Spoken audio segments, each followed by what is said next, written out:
As tradition, I make Death Oath character every week, since Scourge League. What's up guys, Pidget here. As always, I made a twist there. My budget for this can't be over one divine orb. I made several changes since the last Death's Oath build. Of course, I choose Occultist because it's the only Ascendancy in the game that synergizes very well with the chaos damage and the curses, and has in-built explosion that will carry the build even on tier 60 maps. Let's start with the pros and the new things. Really cheap to get started. You only need one unique item to make the build working, which is the body armor. This will give us the Death Aura skill. You can't get this skill otherwise. You don't need 6 links, just only 6 sockets. You can easily farm currency to your next build because the entry cost of this build. You only using one button to play, which is the left click, to move your character around. So you don't have to worry about the ability spam, and you can let rest your left hand or right hand, depends on what's your dominant hand. Because of that, you will always moving. And this is almost the best defense in Path of Exile. You can do easily any side content like Blight, Ova Inclusion, Expedition, or even Harvest. If you do Expedition, don't take the Immune Curses modifiers, otherwise your main source of damage is gone. We have inbuilt Explosion, which is really satisfying to hear and good to see when the whole pack explodes. This is got buffed in this patch, from 40 to 50%. 3.20 GGG added Val Caustic Arrow to the game, and this is a really huge DPS increase on boss fights, so we no more struggle with the mob boss in this level of investment. Also satisfying to use this skill itself. And the most important thing about this build, it's fun. I make every league a Death Oath character, and when I need to switch to another build, I get a little sad, because this build is so much fun to play and hard to switch back to spam abilities. I had a few bad news, the cons. You can't just start playing this from the start. You need reach level 62 to equip the body armor, and it has high strike requirement, so you need a leveling plan for reach to this point. Luckily, I made a written leveling guide in the path of building under the notes section, so if you need it, check it out.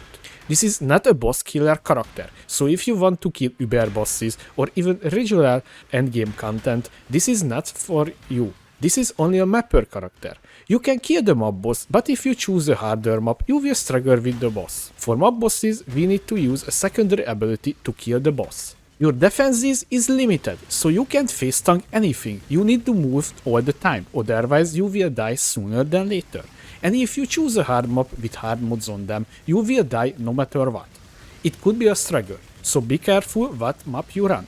Because of the cost of the builds, all defenses is only determination and molten shell, and of course one molten shell. When all of our flask up, we become very tanky for a short time, but after that you need to watch out. Glorious Vanity Timeless Javelin. With this javelin, we will get the Divine Flash Keystone, and we take 50% elemental damage as chaos damage, and it gives us maximum chaos resistance. The aura itself damaging us when we kill enemies, and we start taking 350 chaos damage per second. So if you have minus 60, that's converting to 560 damage per second, which will kill us under a few seconds. Luckily, the Ascendancy has inbuilt chaos resistance, and we take on the tree the extra chaos resistance, so it's not a big deal for us. So in a few words, you need to cap your chaos resistance, but after a little tweaking, I got my chaos resistance capped just with using the passive tree and the Ascendancy. So we don't have to invest to chaos resist on gear.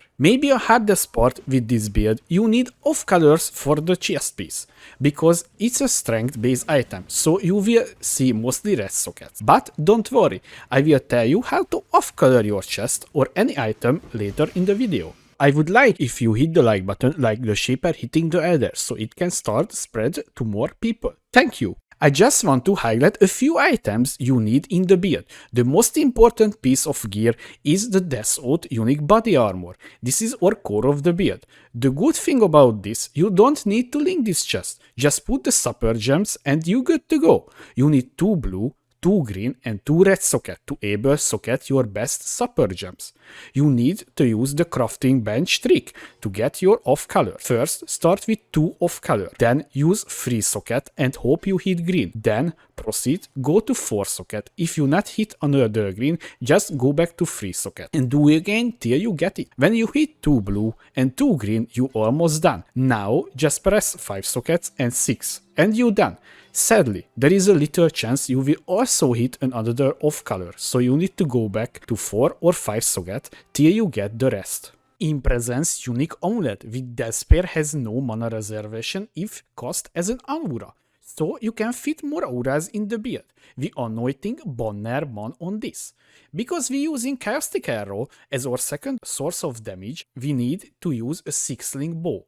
You can get one for really cheap with +2 socketed bow gems, and if you get lucky with your purchase, you can craft chaos damage multiplier on your bow, but don't worry about too much. On our gloves needs the specific mod, chaos damage overtime multiplier, or this time we can use Ascendancy's Gentle Touch unique gloves, which is really cheap in this league, and it will give you an extra curse and it will improve or clear.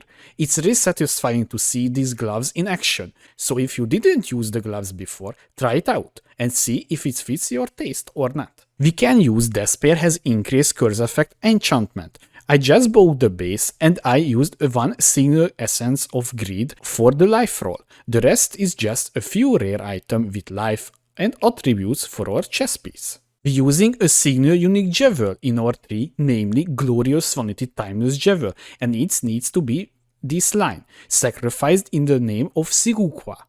And you need the socket here where you can see in the screen, and take this node, Divine Flesh, which is transformed from the Pain Attunement. The rest of the jewels is just rares with life and generic damage over time or chaos damage over time multiplier. I suggest to you use the normal damage over time multiplier jewels, because the chaos damage over time multiplier jewels with life is expensive, but if you want to spend more, nothing will hold you back. We're taking Occultist as our Ascendancy, because this is the only Ascendancy in the game that synergizes really well with the Death's Oath.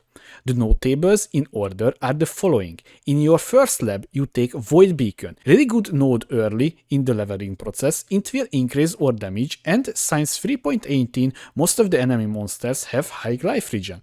With this node, we will completely nullify their regen.